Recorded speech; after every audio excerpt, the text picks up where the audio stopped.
म त भन्छु नेपाली आर्मीलाई, नेपाली सेनालाई सेनामा लगेर तैनात, तपाईँको सिमानामा लगेर तैनात गर्नुपर्छ।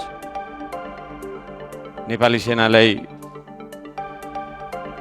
राख्नुपर्ने ठाउँ चाहिँ सिमानामा हो, तर अन्यत्रै प्रयोग भइराखेको कुरा छ। त्यसतर्फ पनि सरकारले तपाईँको चाहिँ के अरे ध्यान दिनुपर्छ। र उहाँले भन्नुपर्ने कुरा चाहिँ अरू मन्त्रीहरूले, परराष्ट्र मन्त्रीज्यूले अथवा कोही कसैले अरूले आएर सच्चाइ दिने भन्ने खालको कुरा पनि मैले सुनिरहेको छु। त्यो पनि हामीलाई मान्ने हुने छैन। उहाँको मुखबाट निस्किएको त्यो जुन छ होइन शब्द, उहाँकै मुखबाट निस्किएको शब्दले सच्याउनुपर्छ भन्ने माग हाम्रो। म यो कुरा राख्न चाहन्छु। धन्यवाद।